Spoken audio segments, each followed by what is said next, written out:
in the back, so feel free to eating. My name is Joy Hobbs, and I'm a board member at the Olympia Education Foundation. And this is the second school year that we've been able to host this parent speaker series. This is the last one of this school year, but we will be starting back up again in the fall. So keep an eye out for us when the new school year starts up.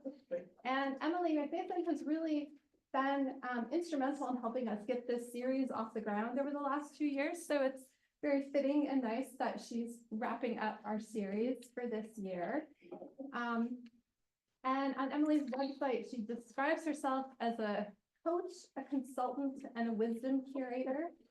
And on a personal note, I will say that I'm the mother of a 13-year-old daughter who feels very, very 13 lately. And I have had the opportunity to speak with Emily, so I can very personally vouch for the wisdom curator piece of that.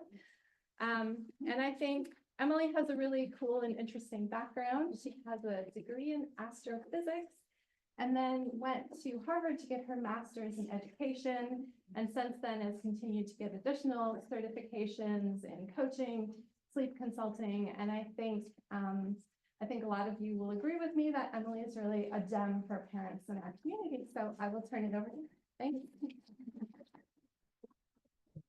Welcome, everyone. Thank you for coming, especially tonight. I know this week with lovely weather, like the last place everyone wants to be is inside on a night like this. I was invited to speak at Rainier Elementary School, gosh, pre-pandemic. And it was the very, very first beautiful night of the season. And I could smell everybody's barbecue on the drive-in. And they had like 60 families signed up for it. No one showed. Like it was the principal and the custodian and me. So I really know that like when the weather gets nice around here, the last place we want to be is inside. So thank you all for sacrificing your evening to be here tonight. We're winging it a little bit with our technology, but that's because we know how to do hard things together. So just bear with us as we're kind of playing with things.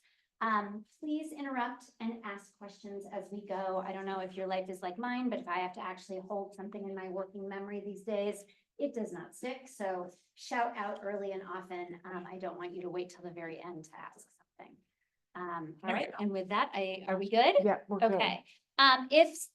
Do we have anybody logged in on We have Zoom? one person logged in on Sweet. Zoom, so if they ask questions, I might holler their questions out. Great. If they could just give you a thumbs up if they can hear us, Yeah. that would be Hopefully in the wonderful. chat at the bottom. Cool. Mhm. And yeah, I think we're ready to go. So thank you all for being here tonight. Thanks to Olympia Education Foundation for having me. I always love coming and doing these things. So our first slide for tonight is not going to switch. Okay. Nope, we got it. Ta-da! You might think that this is a little bit odd of a way to start a talk about anxiety, but hang with me on this. So how many of you have ever seen a scary movie? A horror movie? A mystery movie with like a really weird twist at the end? Yeah. And your heart races and it makes you nervous and you get a dry mouth while you're watching the movie. But have you ever noticed, like, as you come out of the theater, if there's any kind of noise or sound or something sharp, you're still on edge? Yeah. We have these really big body responses, our autonomic nervous system, the thing that regulates our heart and our respiration rate and everything like that. When we get flooded, when we get excited, when we get overwhelmed by something, that gets turned on, but it doesn't automatically just turn totally off. It takes time for that to fade, right? And the scarier the movie was, the longer our response is going to last, right? We might be like checking the back seat as we get in the car, which we never normally do, right? Or we get home and we're like, I got to turn on all of the lights, okay? So why is it that our bodies do that? One of the things to know is that anytime we feel a big emotion, no matter what that big emotion is, our body has this really big response, right? We go from calm or rest and digest into fight, flight, or freeze, right? And we get that flooded feeling. And that takes time for our bodies to calm back down. And if you are a kiddo And that big response happens day in and day out at school, like every time you sit down to do your math. Or generally speaking, just the idea of school makes you feel nervous. Monday through Friday, 180 days of the year, you can imagine that you get flooded and you start to come down, and then you get flooded and you start to come down, and you get flooded. And over the time, over the course of the school year, it gets kind of feeling worse and worse and worse, right? So you may have a kiddo that does okay, like has a really hard time at the very beginning of the school year, then kind of settles in. Then after spring break, it's just like no one can wait until summer finally arrives. Like it feels like getting them out the door gets harder and harder and harder. Does that sound familiar to anybody? The same is true for us. You might have noticed something similar happening to your bodies in the last couple of weeks since, say, mid to end of January, right? Every single time something in the news happens, our bodies get reactionary to it, and we just don't even have enough time to get to calm before the next thing gets announced, right? So our autonomic nervous system is just as much on edge as our kids are. So while tonight is aimed at kids, I just want you to know that all of these tools are actually really good for us too, okay? So one of the ways I want to start is talking about that our autonomic response, that stress response, whether it's coming from math multiplication tables, whether it's talking about tariffs, easily becomes anxiety, because anxiety at its core is an alarm system, right? And it's designed to go off when it detects something that feels unsafe. So you can think of it as our body is tracking, without us even being aware of it, whether or not things are okay. And it's almost like a super secret sensor that's quietly sweeping our environment all of the time, looking for anything that feels uncomfortable or unsafe for us. And it might be something that's lurking around a corner. It might be something that's under the desk. It might be coming out of the mouths of our teachers. It can be anything that kind of pushes us over the edge.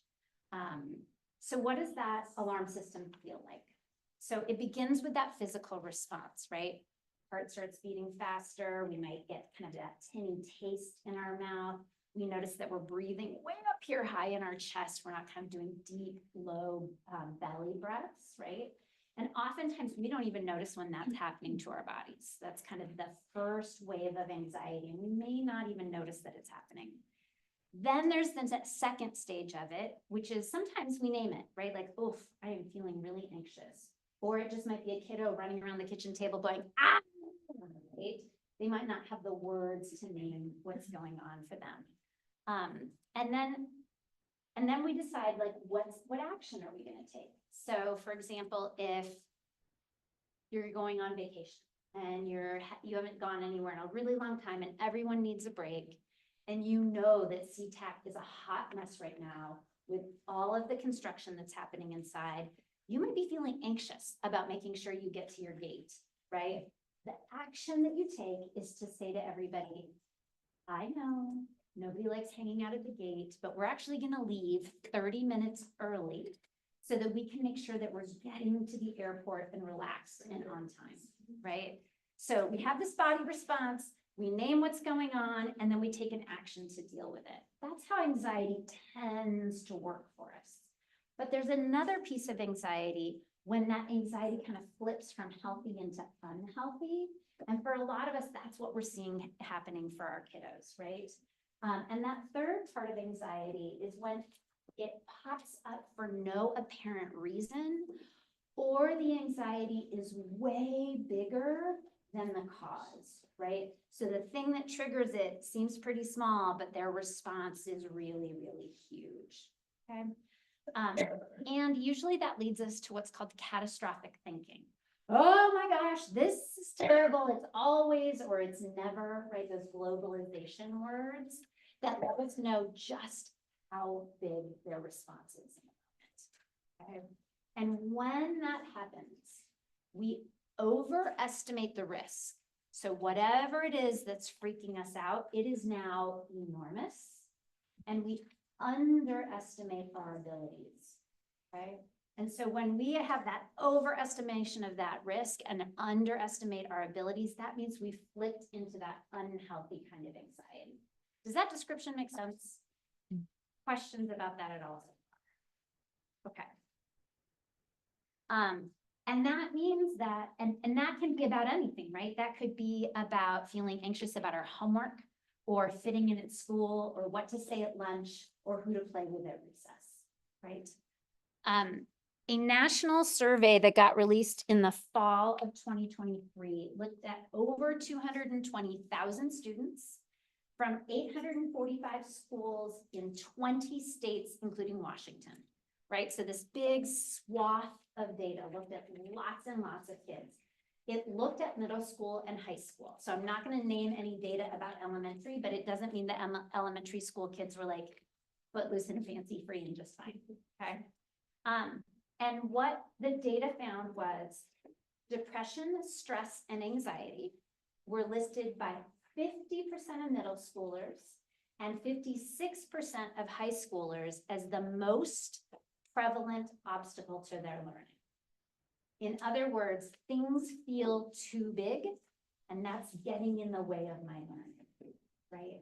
And if it goes from 50% of middle schoolers and 56% of high schoolers, like you could maybe assume 40-something% of elementary schoolers are feeling the same way. It just means that about half of every classroom has kids that are feeling so overwhelmed by what they're feeling, it's getting in the way of their learning. So I want to give that piece of data, first and foremost, to say you are not alone, right? The kiddo in your life that's really struggling with this, so it's half of their class, right? The author Paul Tough writes about this, and he says, the part of the brain that is most affected by early childhood stress is the prefrontal cortex. So this spot right behind your forehead, right? That's critical in self-regulatory activities of all kinds, emotional and cognitive. As a result, children find it harder to concentrate, harder to sit still, harder to rebound from disappointment, and harder to follow directions. It's kind of the perfect storm for what happens in a classroom, right? And if all of these things are really, really difficult, chances are going to school feels really, really overwhelming, right?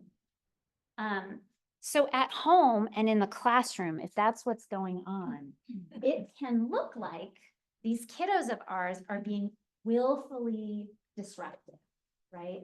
That they are misbehaving on purpose, that they're totally capable of whatever it is that we're asking them to do, and they're just choosing not to. And in fact, the opposite is true. All of these emotions are making that experience so overwhelming, they can't get to what we're asking them to do. Does that make sense?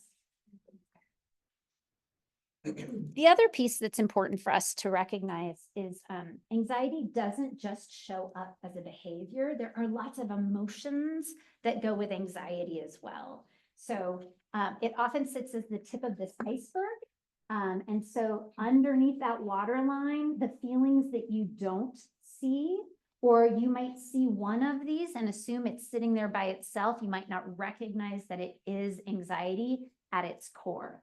So things like embarrassment, right? When we're feeling really anxious, the smallest thing will light our embarrassment on fire, right? Feeling ashamed of ourselves or disgusted or overwhelmed or jealous or disrespected or helpless or hurt or insecure, uncomfortable, rejected, and sad. So all of these may be the biggest thing that you're seeing, and it's actually the root of it is their anxiety, right? Then as a behavior, what we might see are sleep or food issues, anger and defiance, over planning, difficulty with focus, negativity, and chandeliering. And we'll talk about what chandeliering means and where that term comes from. We're going to walk through all of these pieces. We're going to talk about what they are and what the heck do we do about them, right? Because it's one thing to be able to name, oh, yes, I can see that this is happening, but we also want tools that we can try at home to help our kids through this anxiety. Okay. So we're going to start with sleep. It's one of my favorite subjects. Okay. One of the things that anxiety does, right? It cranks up our fight, flight, or freeze. And when that happens, two big stress hormones get cranked way up: adrenaline and cortisol. Cortisol's job when we're in fight, flight, or freeze is to keep us going. It keeps us awake.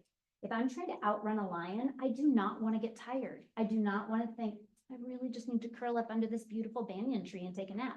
No, then I'm lion lunch, right? So cortisol's job is to keep us revving, which means cortisol makes it hard for us to fall asleep. You've ever been laying there trying to fall asleep and you've got all these anxious thoughts revving through your brain? That's your cortisol. It makes it hard to stay asleep those nights when you toss and you turn and you toss and you turn and you wake up at 3:30 in the morning. For some of us, it's perimenopause. For others, it's anxiety, right? They might be related. And then also it can wake us up too early in the morning, right? So if you've got a kiddo that's waking up at like 4:35, 5:30, especially past like when they're knee high, that's their anxiety driving things, right? So cortisol is one of the things that's interfering with their sleep. Just so you have it, it's on the, did everybody get a copy of the handout? Actually, I should back up a stage. Great, on there that tells you the hours we want for kiddos to be getting sleep. Toddlers need 11 to 14 hours in a 24-hour period. So that includes nap time. Preschoolers in the 3 to 5 age range is 10 to 13 hours. For elementary and middle schoolers, it's 9 to 11 hours of sleep each night. How many of you have high schoolers? Yeah, they should be getting 8 to 10 hours of sleep a night, and lots of them get about half of that. So that's an important thing to let them know. So what do we do to help our kids who aren't getting enough sleep, or our kids who have a lot of cortisol in their system and it's hard to fall asleep? For those elementary school kiddos, one of the best ways to do it is actually just pull bedtime a little bit earlier, like 15, maybe 30 minutes earlier each night. Do it for about a week, see how it goes, right? Oftentimes, if we can bring bedtime down just a little bit, it helps bring that cortisol load down. They're not quite as overtired by the time it's bedtime. If that doesn't seem to be working or isn't enough, bring it 15 minutes earlier. Now, if you say to a middle schooler or a high schooler, honey, you're going to go to bed earlier now, you know what kind of response you're going to get, right? So we're going to hit them hard with the data. And here's what the data is. 2 studies of over 10,000 students showed that kids who had A averages, the difference between A students and B students was 15 minutes of sleep. The difference between B students and C students was 11 minutes of sleep. The difference between C students and D students was 10 minutes of sleep. In other words, the kids who were getting A averages, straight A kids, were sleeping 36 minutes more per night than the kids who were getting B's. More than what they studied, more than how they studied, sleep was the thing that made the difference. So if you offer that to your high schoolers, suddenly sleep is going to look really interesting to them because they'd much rather sleep than study. Okay. The other thing to do is talk to them if you've got kiddos who are athletic. Here's the data on for them. Study of students grades 7 through 12, so just into middle school, found that injury rates are not correlated to gender, weeks of participation per year, hours per week, number of sports per year, strength training, or private coaches. None of that affected injury rates. It was correlated to sleep. Kids who slept less than 8 hours a night, right? We want that kids in that age range to be sleeping 8 to 10 hours. So if they were sleeping less than that 8 minimum, had an injury increase of 68%. Huge increase in injury rates, right? And the likelihood for injury doubles with every grade that they're not getting enough sleep. So by the time they're juniors and seniors, they have a much higher rate of injury because of the accumulation of sleep deficit. So if you've got a kiddo who's really serious about their sports, this is a really good way to get their attention about sleep. Anybody know how much sleep adults should be getting? 7 to 9. 7 to 9 hours of uninterrupted sleep. Okay, I know, it's funny, isn't it? So just a couple of things that can help. Know that taking a hot shower, hot bath, a sauna, or a hot tub right before you jump under your covers will help you fall asleep faster. We need to shed 2 to 3 degrees of core body temperature every night as we're falling asleep. So if our skin is super, super warm, we're going to be able to shed that temperature because all of those veins and capillaries and are nice and wide open, so we can off gas a bunch of that heat. That's one thing that will help. Early morning sunlight, right when you wake up, going outside for, even 5 to 10 minutes makes a difference. Limit your caffeine by about 11 a.m., which I know nobody wants to hear. Limit your caffeine. Caffeine has a very long half-life. Okay, so the half-life of caffeine is 6 to 7 hours. That means, 12 to 14 hours after you drink it, a quarter of it is still in your system. It's going to make it hard to fall asleep. I know you're all making faces at me. Bring yourself down slowly from it. Another thing that actually affects sleep a ton for adults is alcohol. There's an A-B process to it. So we drink the alcohol. Alcohol is a depressant, even though we enjoy it. Our brain is then like, oh no, I don't want to be depressed. And it cranks up a bunch more molecules to try to waken us up. That actually turns into our anxiety. So as we burn off the alcohol, our brain is busy buzzing, which is why we wake up at 3:30 in the morning after we've had a couple glasses of wine and menopause. But yeah, so alcohol can make a really big difference. The other piece to know, especially if anxiety is something that is a piece for you, if you've ever heard the term anxiety, the depressant of alcohol, after the alcohol burns off and we've got that leftover anxiety, the next day you are going to feel more anxious all day long, which then leads to the, oh God, I just need another glass of wine, right? So it kind of gets easy to get looped into that system. And biologically, that's why it happens, which I think is helpful for us to know. Okay. So now let's look at the next one, which is going to be, oh, sorry, that was the tell them about their grades slide. Tell them about their athletics slide. Yeah. Thinking about something else that you said, so I missed. Did you say caffeine is related to cortisol? Caffeine.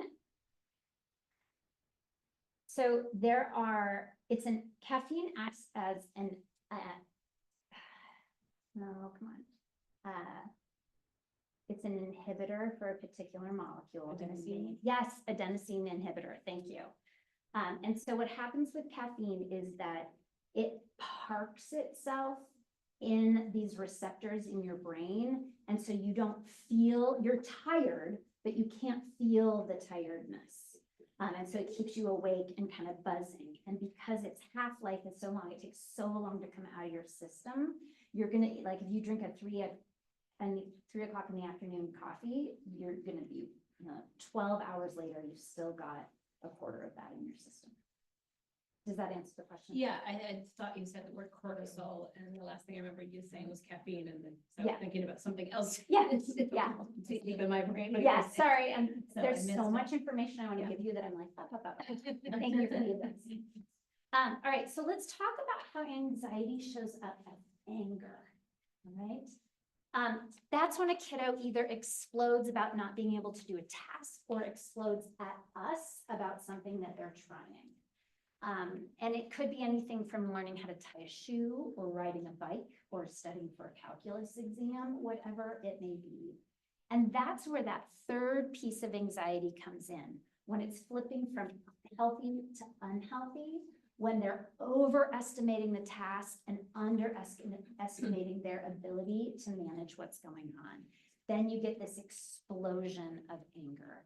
And one of the things that can be helpful to do, which to talk to kids about, is anger is actually a secondary emotion. Anger and all of its cousins, so rage, frustration, pissed off, all of those, that always comes after the first emotion.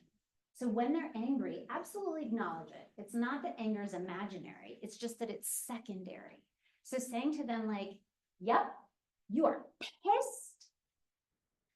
And I'm guessing you're feeling scared because there's a math test tomorrow, right?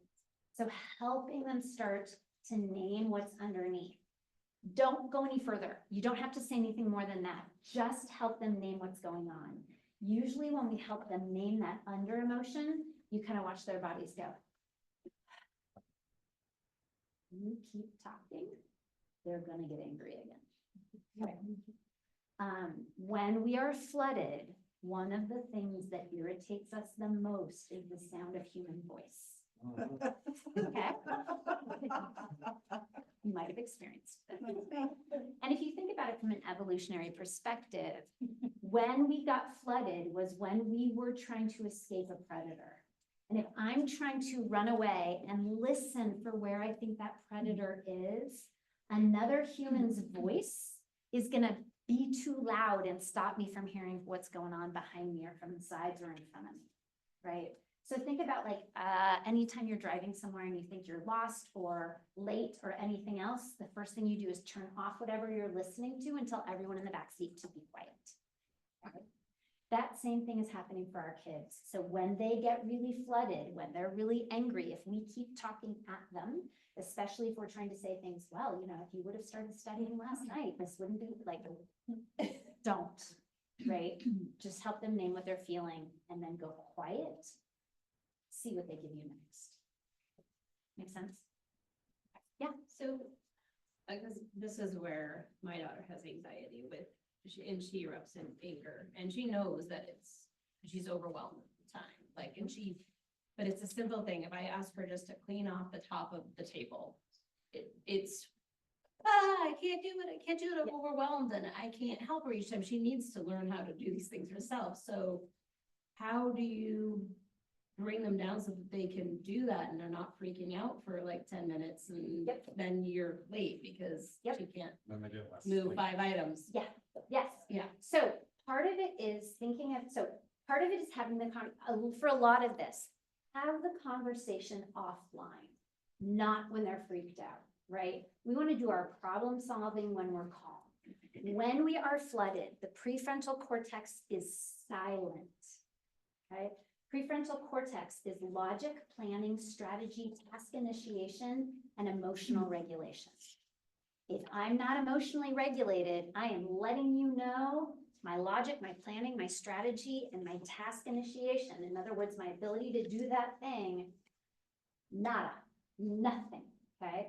So use that as your cueing, right? And say to them, I learned something tonight that I didn't know before. When any of us are that upset, we can't be logical. We can't come up with a plan. We can't get started on a task. It's too much. So let's talk now, while we're both hanging out eating a bowl of ice cream, about what we want to do tomorrow or this weekend when we need to tackle something big or when we need to tackle something that feels scary. So if it's 5 things off the table and you know this happens every time you ask her, then you can say like, okay, so we know that that feels overwhelming, right? And the task initiation on that is difficult. So how would you like to mentally cut the task down to a point where the first thing you do is so tiny, it's laughable, right? So if let's say she needed to shelve all the books on top of all these things, and it's like, then it's like, all right, well, what if I named the task as shelving half of it? If that still feels too big, 1 shelf. If that still feels too big, 5 books. If that feels too big, pick 1 book with a yellow cover and file it. Okay, now what color do you want to pick next, right?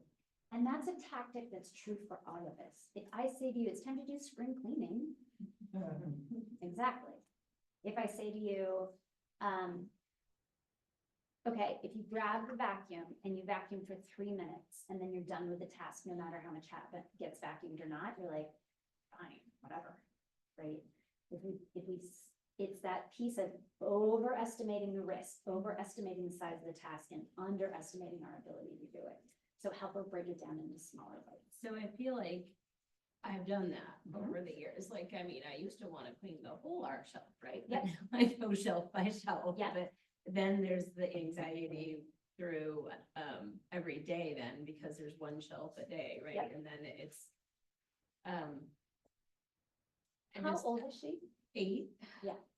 And at what point should I expect that to change, or how, I mean, how many times do I have to go down to like one As thing? And because that many takes times so as much she of needs. my time, So and the thi- idea yes. is that she does. So this is a really important point. We're gonna get way behind tonight. Sorry. No, in a good way. I mean that in a good way. One of the hardest things about putting tools like this into place is it feels like life is already so full and takes up so much of our time that adding in something more is like, are you kidding me? I can't squeeze more minutes out of this day. And if you put the time in before the meltdown, it helps prevent the meltdown and the gross sticky cleanup on aisle 3 that you have to do afterwards, right? So if right now you are white knuckling your way through it and they have an explosion and then you have to calm them down and then you have to circle back around, that's a 35-minute process, right? If on the other hand, we can come up with structures that work, then it takes us 7 minutes to get it done. It actually saves us 20-something minutes. In terms of how often do I have to do this? Honestly, the first sarcastic answer I was gonna say is buckle up, puberty's 2 years away. So it's just gonna get worse before it gets better.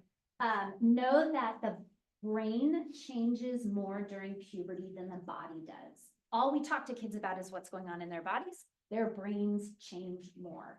And the first place that change happens, it goes back to front. And the first place that happens is in the emotion center, and they get basically like emotional content 2.0. It's like brand new software. It's faster, it's stronger, it's more effective. The problem is the brakes for their emotions live up here in the prefrontal cortex. So it's like dropping a Formula One engine here and like brakes for a tricycle up here. Okay, that's why middle schoolers are a hot mess. Okay, everybody remember how miserable middle school was? That is why. 7th grade is the meanest grade, K through 12, because you've got all these Formula One engines and no brakes. I Okay, still remember 7th grade. Yes. 53. yes, exactly. So just know that that's, we should have another night on that. The other piece though to know is those early to mid elementary school years can be incredibly frustrating for parents because they've come out of the toddler preschool years where they're physically clumsy. And now they're in years where they are emotionally clumsy. So you're giving them a task that you know they can physically handle, but for whatever reason, it's feeling too emotionally big. And so like, if you've got a toddler who's trying to, run across the grass and they fall over, like you have all the empathy in the world for that. But when your 8-year-old emotionally falls over and doesn't do the task you know they can physically do, we have a lot harder time being empathetic for that because we don't see the wobble, right? How many of you have 0 emails sitting in your inbox? Are you not physically capable of typing returns to all of those emails? Yeah, the emotional content of those emails, or even just how tired we are at the end of the day, means that there are tasks we are totally physically capable of doing, and sometimes we just don't have the emotional bandwidth for it. The same is true for kids. And it gets super frustrating because there might be a day when she happily clears it all up, and then 14 days in a row when she doesn't. And it's like, but I know you did this once, right? for whatever reason, in that moment, she had the emotional capacity and now she doesn't. So in terms of like, how long do I do this? We're gonna be those training wheels until they figure it out.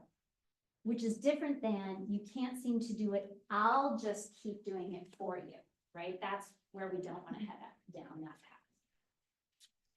Question? Yeah. So, 8-year-old also, I'm the grandmother though, and so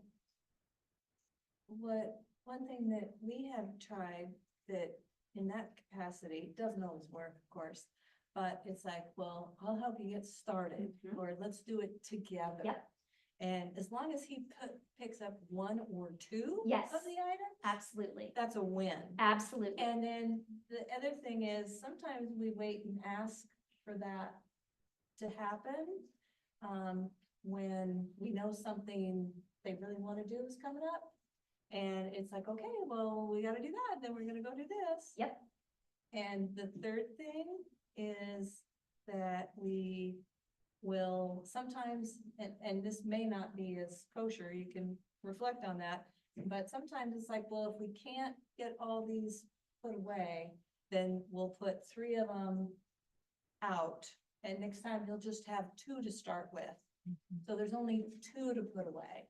And that has actually worked the best. Yeah, and I think it's as long as it's, gosh, it feels like we've got too many toys to put away. So these are gonna go like in a box in the garage for a little while. Right, temporary. Versus like, if you don't put this away, I'm throwing them all out, right? That's too big a response for what's happening. So yes, absolutely. Okay. The other thing that you can do is, as you're helping them name that emotion under 2 things, remind me about time of day, is help them name that under emotion and then do what's called externalization, which is just getting rid of it, right? So for little kids, it can be like whispering that emotion to a worry doll. For older kids, if they're in class and they're really anxious about a test, having them like literally kind of go like, I feel anxious right now, right? Like kind of whisper into their hand. If you've got a kiddo who's already writing, having them write in a worry journal or an anxiety journal about 45 minutes before bedtime, it actually reduces the time it takes us to fall asleep by 50%. Right, so this process of externalizing, of getting our worry out, makes a really big difference. It's why we feel better after we go for walks with our friends. It's why we feel better. It's part of why therapy works, right? And so having our kids know how to externalize that. You may notice that with your middle schoolers and your high schoolers, that they come home from school and kind of go all over you once in a while, or like 3 months will go by and you don't know anything about their lives. And then at like 11:30 at night, they come into your room and start telling you stuff. That's that externalization process, right? Little kids are doing it all day long, so we don't notice it as much. Older kids aren't giving us the context and content of their lives as much. So then when they do, we kind of notice it more. Time of day, thank you. The other thing to think about is this task one that's important to do at this time of day? Or is it that I want mastery of doing this kind of task and the time of day doesn't matter, right? So oftentimes we think like, okay, at the end of the day, we're all gonna clean stuff up. Well, if everybody's wiped out at the end of the day, have, like, especially for our little kids, do cleanup at 10 o'clock on Saturday mornings. Like, who cares if they're gonna turn around and get toys right back out again? What we're trying to teach them is how to take responsibility for cleaning things up. I don't care that it doesn't happen at 6:40 at night right before bedtime, right? The timeliness isn't really the value. Does that make sense? The next one that we are going to talk about is defiance. One of the things that when we have a lot of anxiety is that we crave control, and defiance gives us a sense of control because we're saying no to everything that anyone is offering us, right? So how do we help a kiddo who's super defiant? One of the first places to start is actually don't go at the external behavior, start with their internal temperature. Help them get to calm before you try to address the defiance. which is very challenging. When you've got a kiddo yelling at you, being rude to you, digging in their heels, it can be like, you just want to say to them, like, are you kidding me? No, we are not going there, right? And what we want to do is help get them to calm. When we think about how to get our bodies calm, for any of us about anything, whether we're scared or confused or overwhelmed or anxious, one of the things to think about is the last few weeks of pregnancy, okay? When you think about newborn babies and doing things like swaddling them or putting them, up close to your body or shushing or swinging or having them suckle on something, those last few weeks of pregnancy were the original comforting environment. And so we want to help do those same sort of things. So like weighted blankets.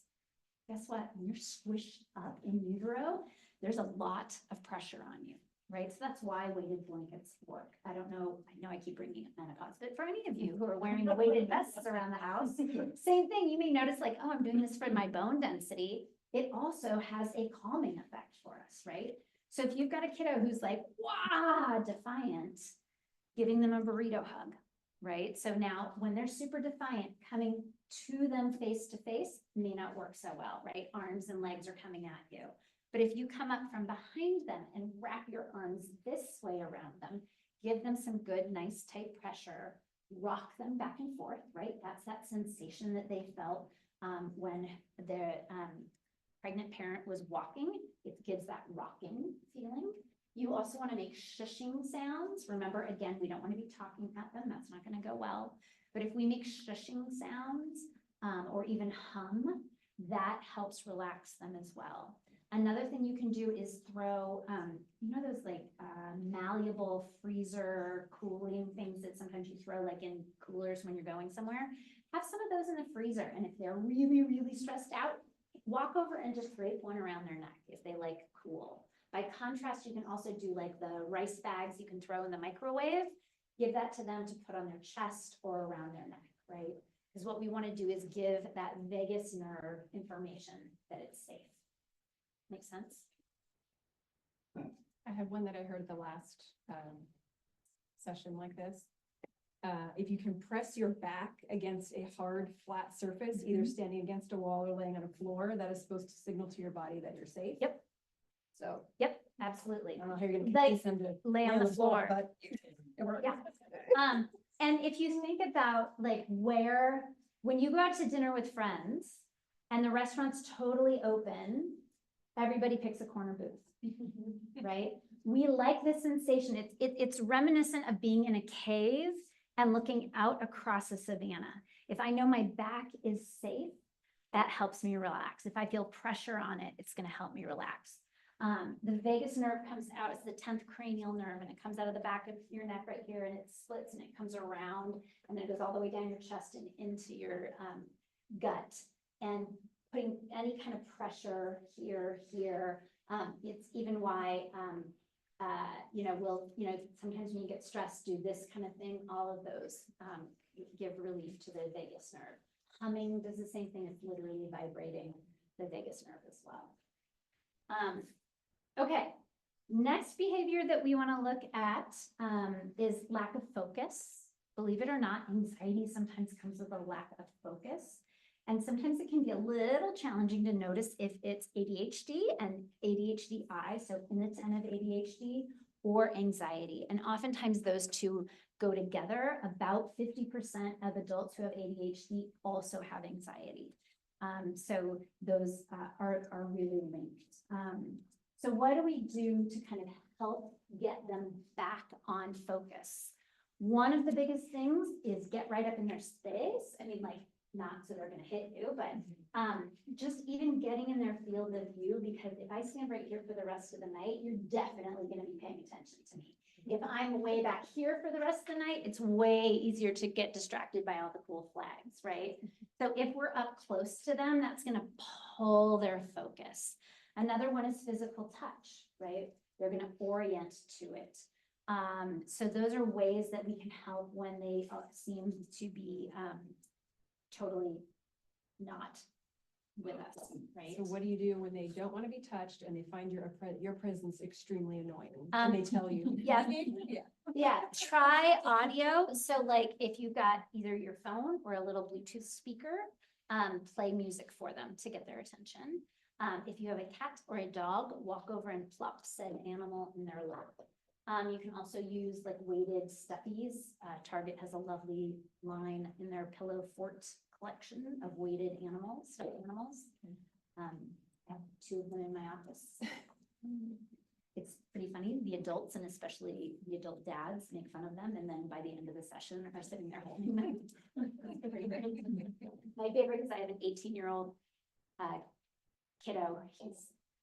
Like, looks like a linebacker on a football team. And every week he comes in and he puts it on his knee and he bounces it.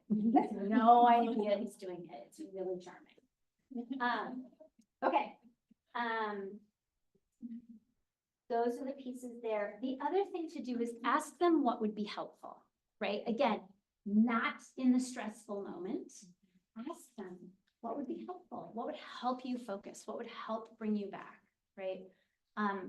Generally speaking, both for ADHD kiddos and kiddos with anxiety or a mix, doing low brain functions while you're trying to do a high brain activity, right? So if they're trying to do homework and they're zoning out, have them sit on a yoga ball and bounce on that yoga ball while they're trying to do their homework. Chewing gum while they're trying to do something, listening to instrumental music when they're trying to do something. Giving their brain a low brain activity task will kind of help regulate them while they're trying to do high brain activity. As a preventative FYI, having their laptop on, watching YouTube, texting their friends and everything else while doing homework is not a low brain activity. Those are competitive high brain activities and no go, okay? The next one that we have is negativity, right? Anxious kids tend to be very, very negative. When we're worried, all those stress hormones are much higher, and those hormones affect different parts of the brain differently, okay? The amygdala, which is where neutral and negative emotions and memories are stored, is less affected than the hippocampus, where happy memories are stored. So when we're feeling super negative or anxious about something, all of our good memories are quieter, right?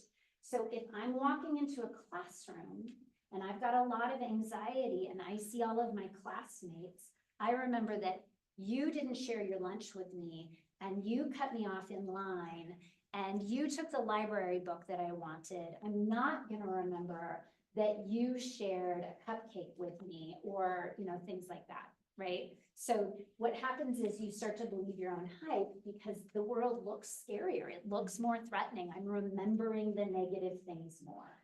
Does that make sense?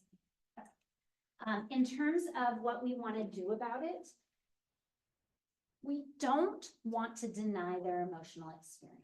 We don't want to say to them, that's not true. They're all really nice. Those are your friends, right?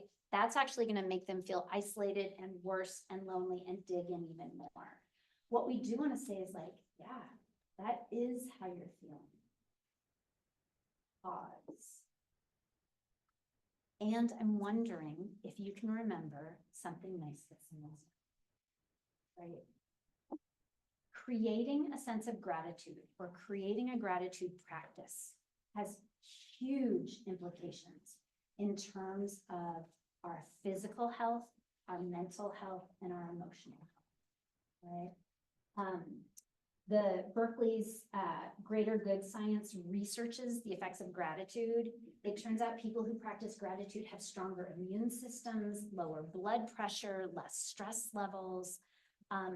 They've shown studies that when people practice gratitude, we're more generous and compassionate, less lonely and isolated. We feel more joy, happiness, and optimism. Especially as puberty kicks in and all of those emotions are raging really high, helping them be grateful about something can make a big difference. Now, if you're thinking to yourself, there is no way I'm going to get my teenager to say that they're grateful for anything, one of the things to start doing is pointing out what we called in our house nature moments.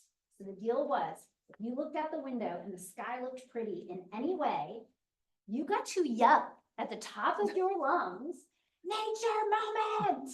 And everybody would drop everything they were doing to look out the window. And so it wasn't gratitude in sort of the kumbaya, really wonderful piece, but it was a way to get my kids to be looking for beauty in the outside world and looking for moments of things that are matter and are good, right? And if you ever wonder if gratitude practices ever actually work, it must have been early in the pandemic. One of my friends who's a counselor at one of the local high schools challenged me that we were going to do a gratitude practice, and every morning, first thing in the morning, we were going to text something to each other we were grateful for. And I was pissed that we were doing it. And we are now at year 5 of doing this practice. Every morning we do this. And it's little stuff, right? It's not big things, it's tiny. And 2 years ago, it'll be 2 years in July 10th, I remember, I was getting out of the shower and I grabbed my towel and I whipped my towel around me, and one of those wolf spiders, about this big, fell out and landed right next to my foot. And the very first thing I said was, "Oh, I am so grateful." And I was.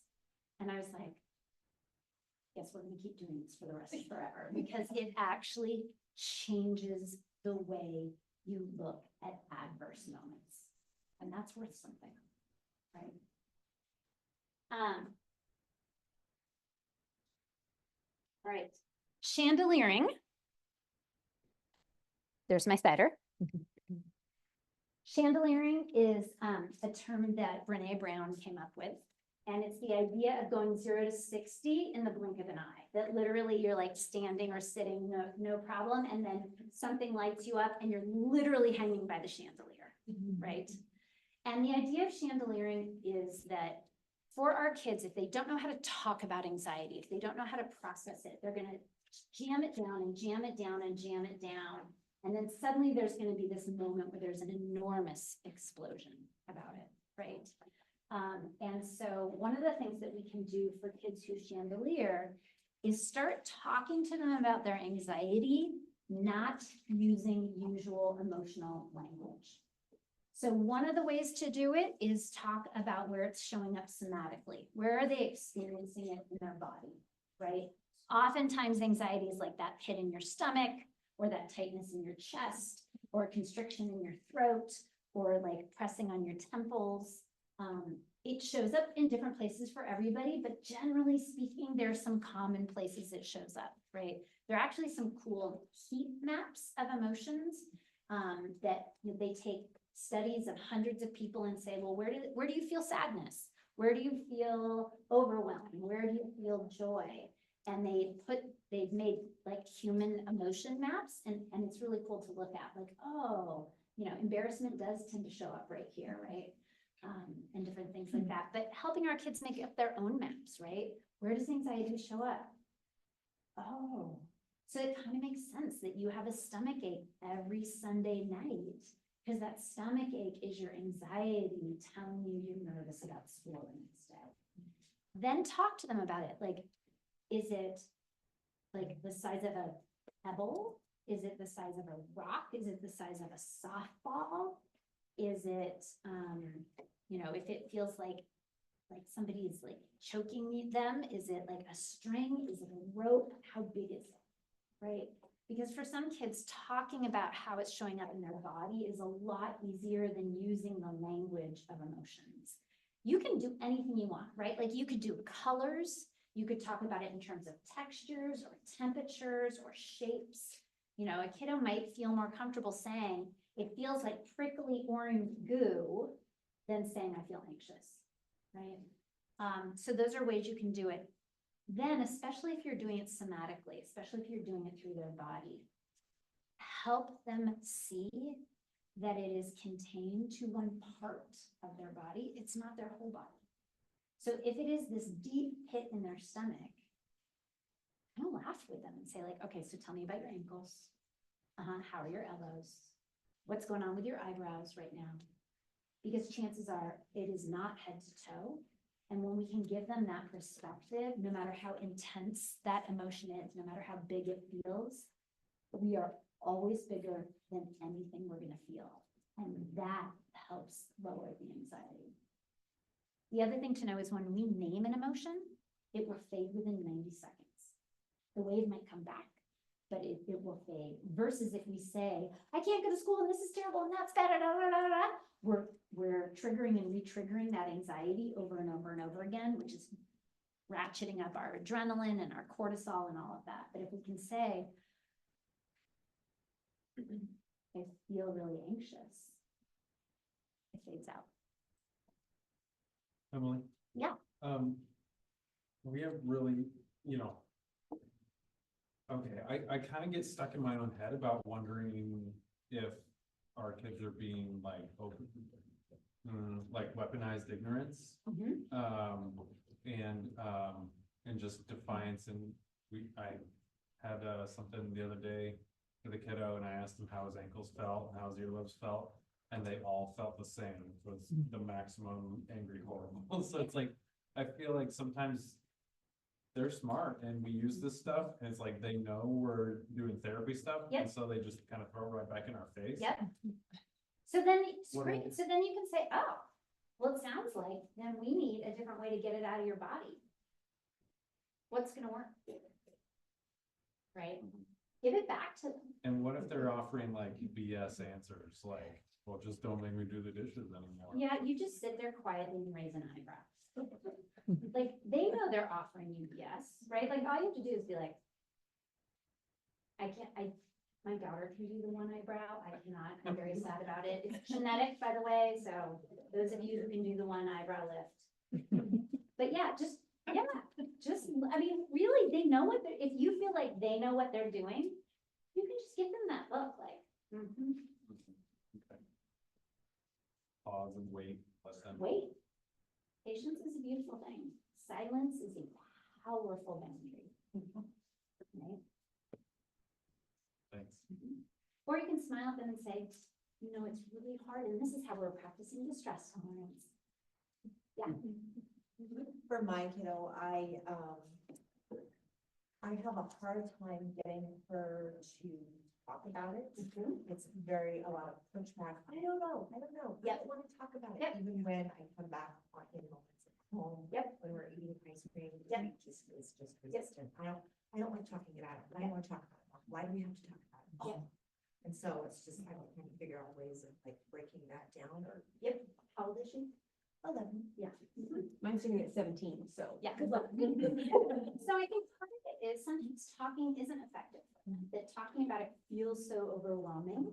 And you can just sit it and, it's not that I really think this is fun to do. I'm just trying to do something to help you because I'm watching you really struggle. And I'm trying to have us find a way to help that struggle go away. So if talking about it isn't helpful for you, I hear you. I know you're 11, but I thought we'd get Play-Doh. Or I thought we would paint pictures, or I thought we could hang out, or how about if I just rub your feet for a little while, right? So that we're doing that reconnective. So part of talking about it is helping us co-regulate them, right? So if we're gonna co-regulate them, we can do it in lots of different ways. It may be that you're like, you know what, let's not talk about it. Now that the weather's nice, let's just go for a 10-minute walk every night after dinner. We don't have to say a word to each other. I think for me, I've noticed with her, with the hugging and the shushing and the rocking, because Yep. sometimes that's just all I can do in my Yep. head, but and it totally calms her down, but Yep. it's just, I think for me, I'm like, I want you to learn how to talk about hard things Yep. and talk about your emotions, and Yep. so it's frustrating and hard for me to see and not really have her be able to understand or verbalize, it's hard, having to do with just have some understanding about what is going on with her, so. And two pieces to that. One is, it's okay sometimes to just label like, okay, anxiety, freak out. Yep, totally. Because it's the anxiety that has them gripped. It isn't the stuff on the countertop. It isn't the homework. It isn't the friendship. It's the anxiety that goes with things. So sometimes just saying like, Yep, anxiety freak out, go for it. And just kind of giving them permission, but it helps them see it actually isn't about the thing, it's about my emotions, right? The other thing, and I think this is hard for all of us, is we want to just download our wisdom to them, right? Like we want to just give them everything we already know so that they don't have to go through all of the hard stuff. An 11-year-old who can beautifully handle anxiety is a very lonely 11-year-old. Because if you have the emotional wisdom of a 35 or 40-year-old and your friends are 11, your life is gonna suck. Because you're gonna be like, oh my God, these kids cannot get over themselves, right? So yeah, we want to give them all this information, but know that they're only gonna take it in at an 11-year-old level. And we actually want them to take it in at 11, and then it'll be slightly different at 12 and slightly different at 13 and a half, right? So it's okay if they're not acing this right out of the bag. I know that that means it's more work for us, but I just want to kind of give that piece of context as well. One last thing you can do about it is if you know you have a kiddo who tends to get anxious about the same thing, like the beginning of soccer every season, talk to them ahead of time. Okay, soccer starts next week. What do you think you might feel the day when you're getting ready to go? And we're pulling out cleats and stuff like that. Not, I'm telling you what you're gonna feel, right? We don't wanna tell them what they're gonna feel about it, but what do you think you might feel? Then when they get there and they're having a freak out, you can say like, oh, this looks like overwhelm. Sweet. This is exactly what you predicted you were gonna feel, right? So again, it's like, oh, I am bigger than these emotions are, right? I did predict that I was going to be freaked out, and here I am freaking out. That's kind of actually cool. Instead of, there's nothing I can do about this, right? My favorite quote about anxiety comes from Bruce Springsteen. Think about me. Thousands of concerts this guy has done. Just before I go on stage, my heart beats a little faster, my hands sweat, my legs go numb as if I'm getting pins and needles. And then I get a tight feeling in the pit of my stomach that starts to spin around and around. And when I get those feelings, I know I'm excited, pumped, and ready to go on stage, right? So part of it is naming it for what it is, but also having a spin to it and saying like, okay, this means I'm ready to go, instead of like, oh, this means I can't do this thing, right?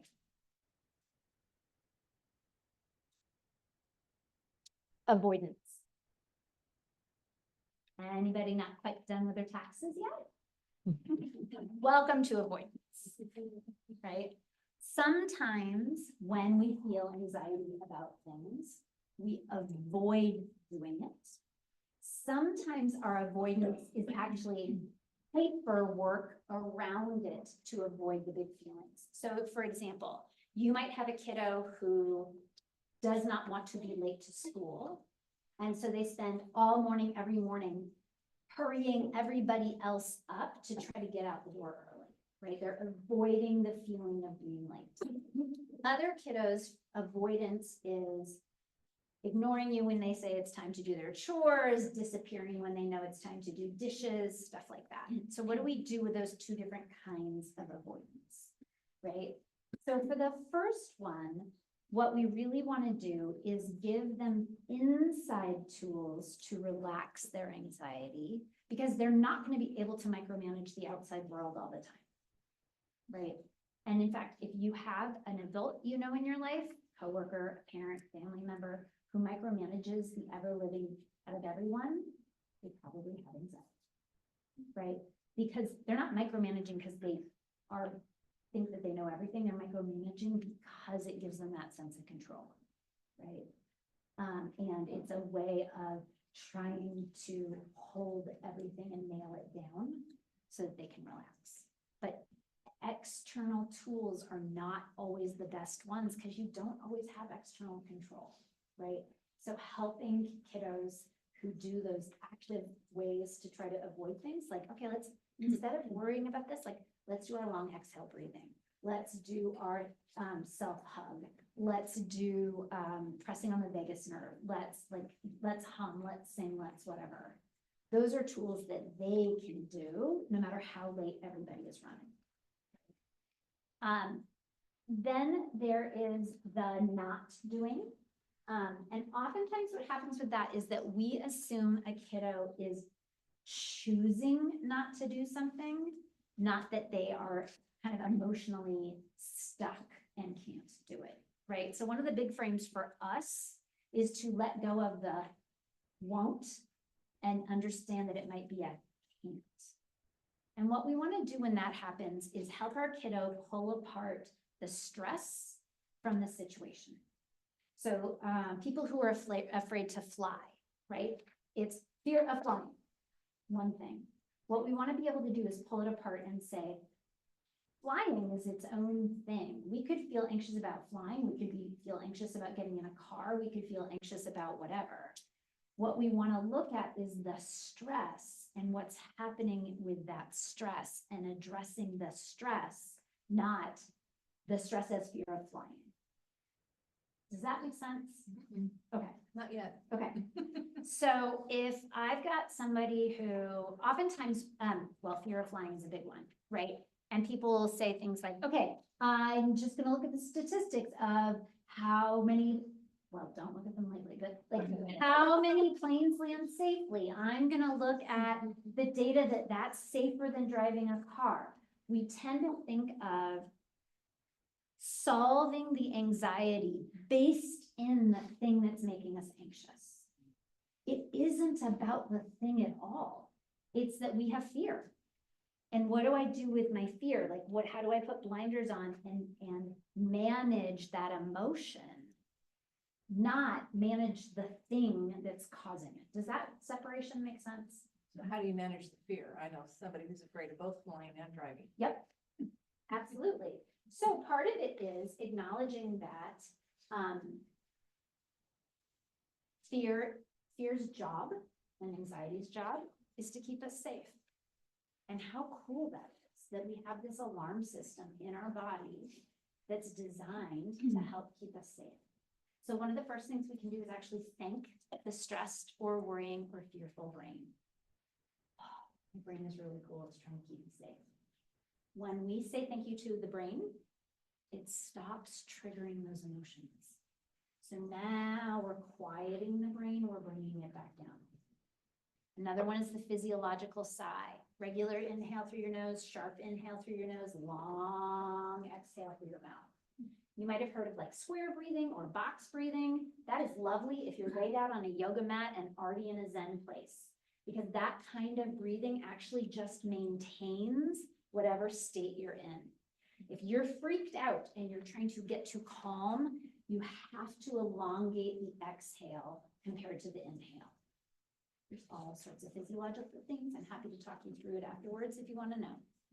Okay. That is the way we cry when we're really, really upset. Okay. Think about a time when you've been like doing what Oprah would call the ugly cry, right? Snots everywhere. You're practically hiccuping, and we cry like this. Right? We're doing that. We're doing a sharp, quick inhale followed by the long exhale. Our body already knows this is what helps slow us down. We don't have to wait until we've got snot flying everywhere to do that kind of breathing.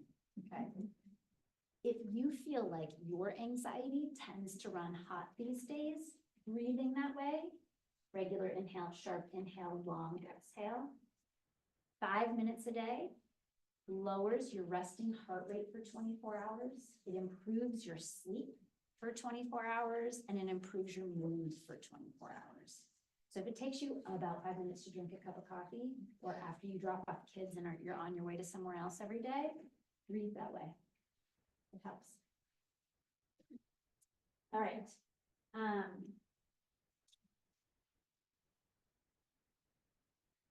And finally, our kiddos who overplan. Right? Over planning is actually cousin to defiance. It's all about trying to maintain control. And both are ways in which we try to like calm that anxiety by really holding on. And an anxious kiddo may talk and talk and re-talk and talk through again, what the options are for after school, or what their choices are gonna be for what classes they take, or what our plan is for the summer, or what we're gonna do, right? Like they want to spin through those options a lot. So how do we help them with that? Again, we're gonna step away from those external problem solvings, because making the list of all 14 different class options doesn't actually calm them, right? We really want to help what's going on the human side. So I'm going to give you a long list of options of ways that you can overplan for the overplanner, okay? And help them out. One thing to do is ask them to pick 5 or 3 or 2 that they're willing to try. Try them for a little while, see if they work. If they don't, try something else, right? If they do work, hold on to those. So one of the big ones that we do in elementary school and then we absolutely abandon it is art with our hands, okay? When we craft, when we make, when we do things with our hands, it actually has an antidepressant, anti-anxiety effect on the brain. So, you know, knitting, crocheting, woodworking, playing with Play-Doh, gluing with glue sticks and popsicle. Like, I don't care what you do, but doing things with our hands is really helpful. It's really too bad for our kiddos that just as puberty is hitting and those emotions are coming on super strong, we back off arts in our classrooms, right? So it's like this double whammy for them. So have goofy art supplies all over the house. Self hugs, okay? One thing to do, especially if you've got kiddos who are super into sports, the next time you're watching sports in person or on a screen, ask them to watch the coaches, especially as the game gets really tight. You'll see a lot of coaches standing like this. They're so anxious. They're actually doing a self-hug to try to calm themselves down. Sometimes they'll pace while they're at it, right? And they've got a scowl on their face. You can point that out to your kids and be like, that coach is so anxious, right? It's a great one to point out. Do you think by pointing out when you can see somebody else who's very anxious, that can help them identify when you're anxious? Absolutely, absolutely. Because the more we can, it does a couple of things. One, it helps with our body language and knowing, like being able to read what's going on for people around us. It helps us feel less isolated and lonely. It normalizes that this is an experience that everyone has, or lots of people have. 50% of our students identify it.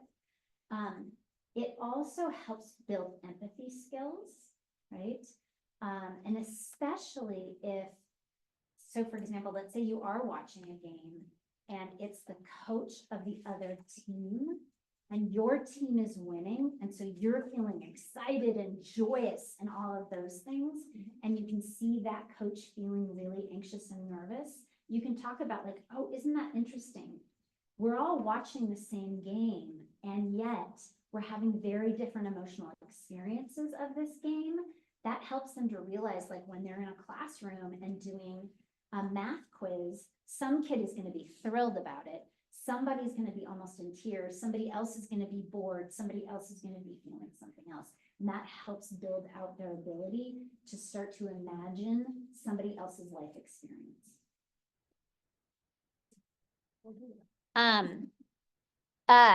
Going up on tiptoes, rocking on your heels, that's a good one, right? You can also teach kids to do that actually sitting in a chair. They can just flex and point their feet or give them a TheraBand, like a PT band, to put through the legs of their chair and they can push against it and kind of rock like this. That will help calm their anxiety. Okay. We do this all the time. How many of you know people who, you know, they've got. The kids are constantly rocking Yep. the chairs. Exactly. You cannot keep 4 legs of the chair on the ground. They're trying to self-soothe, right? So that's another one. And we talked earlier about like bouncing on a yoga ball, and that's another great one. Humming to themselves. And if you, especially if you had a lullaby that you sang to them over and over when they were little, just you can hum it now. And you can just start humming when you start to see them escalate, right? And that's true of any of their senses. Like for my son, it was music. And so the minute he started to escalate, I would just start humming the lullaby I used to sing to him. For my daughter, it was her sense of smell. And so I had little packets of lavender like all over the house and in the car and in her backpack. And so anytime I saw her start to escalate, I would just like grab one and, I mean, not shove it up her nose, but pretty much, right? So have your go-to things that you know work, right?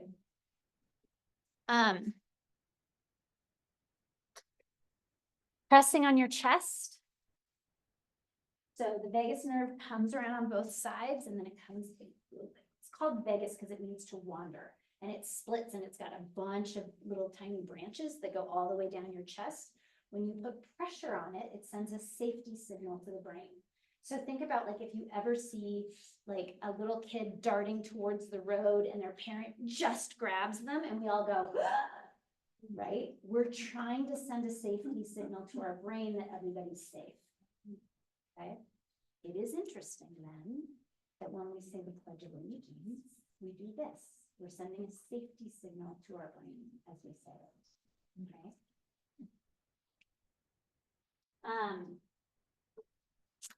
Thanking the worrying brain, we talked about that as a possibility.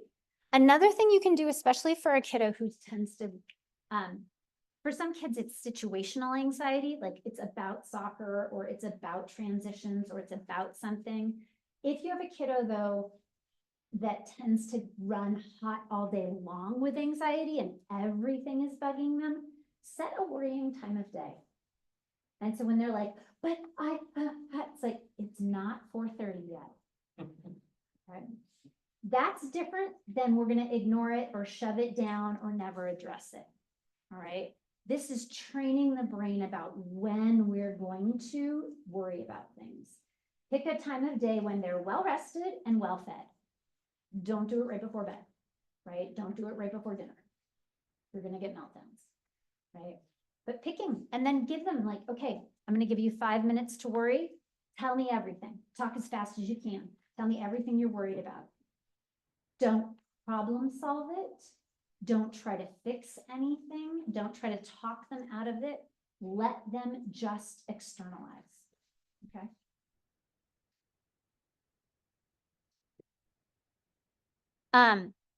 This one is kind of cool.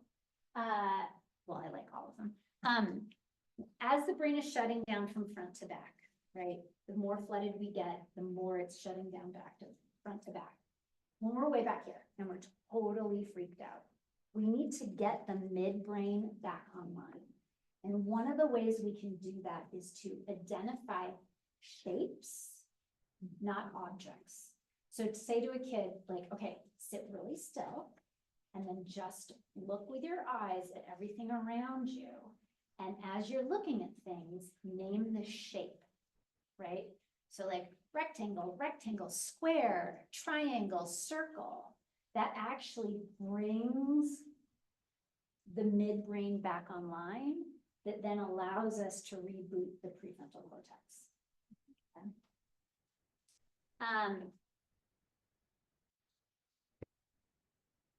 Dance parties in the kitchen are always wonderful. Depending on your kiddo, you can have 2 or 3 songs on a playlist. Some anxious kiddos, you need to start with something with a really heavy beat. And then the next song is a little bit slower. And then the next song is more like a ballad. Other kids, it's the opposite. You want to start with something slower and build up to kind of give them something driving to hold on to, right? So just figure out with your kiddo, talk to them about it. What song do you think we should use, right? More and more research is showing us that we get big dopamine hits when we listen to music that we love. So absolutely play to that strength, right? Could you have like the recordings on your phone and if Oh, you get the explosion Oh, and you yeah. turn on the music? Yes, and you don't say anything, you just push play. Okay. Right, absolutely. How are we doing on time? We have about 8 minutes. I'm gonna stop there then, so that I can answer any questions. I'm trying to think if there's anything really huge that I want to make sure to say.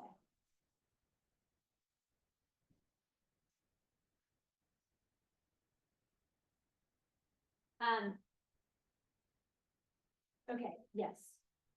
I'm gonna pre-answer as many questions as I think you might ask, and then we'll get to anything extra, and I'm happy to stay for a few extra minutes. A couple of things. If you've got a kiddo that is pushing out of anxiety and heading toward panic attacks, one of the very best tools for panic attacks is lemon. Everybody close your eyes. Imagine biting on a slice of lemon right now. What's happening inside your mouth? Yeah. Are you getting saliva starting to build up? You can open your eyes. So what happens is, when you might have noticed that when I was talking about it earlier, fight, flight, or freeze versus rest and digest. When we're in fight, flight, or freeze, a bunch of our body systems totally get turned off. We do not want energy going to them. One of those body systems is our digestive tract and our digestion. So one of the ways when we're panicked and in fight, flight, or freeze to get ourselves back to calm is to force saliva and stomach acid to start working again. Limes don't really do the job. Oranges don't really do the job. Lemons are sour enough that they'll actually kind of hijack you out of that fight, flight, or freeze response. So if you've got a kiddo, or for you, if you tend towards panic attacks, you can put lemon slices in their lunch bags. You can get good old fashioned lemon head candy, throw a couple of those in their backpack. And that's just something that they can suck on, and it'll help bring them back down.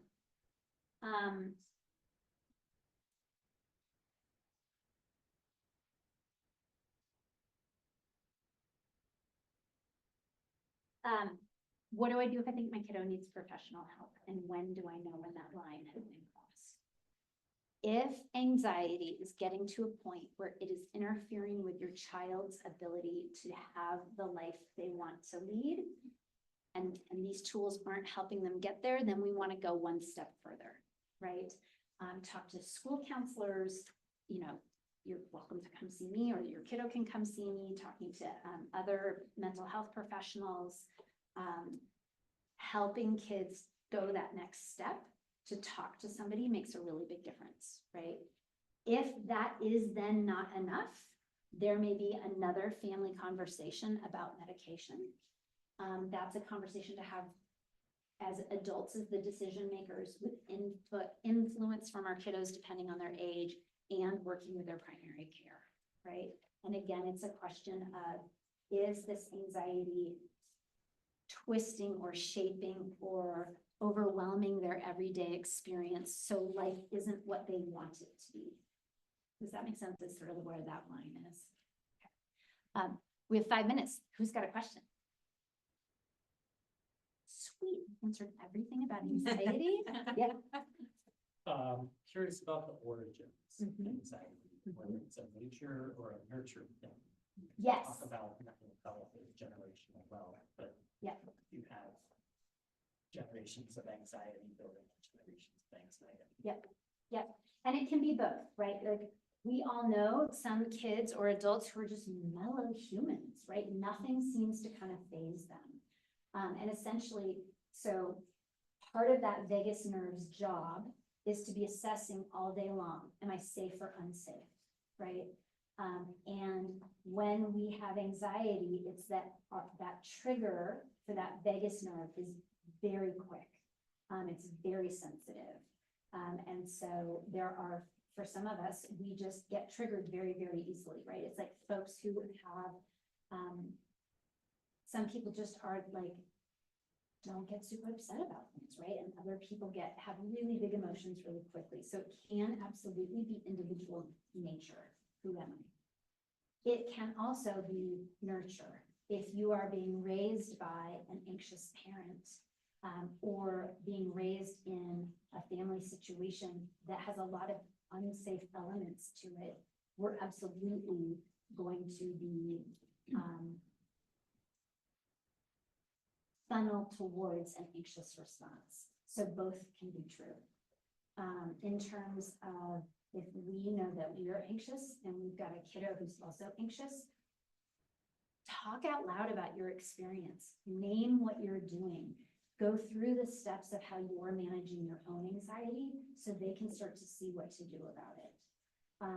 The other thing I think that's important about it is letting kids or adults know it's not that you're It's not that this is something that's wrong with you. It's just something that is true about you. Just like your height is true about, like, sometimes it's great to be tall. I wish I were taller when I get in an airplane because I cannot get those overhead bins very well. But there are also times when I'm not smacking my head on a door frame because I'm not tall, right? So there are times when being very aware of your surroundings or very in tune with the people around you is a gift. And there are other times when it's a liability. So it's not that this is a bad thing, it's just a thing. And no matter who we are, we need tools to help manage the things that are true of us. Is that okay?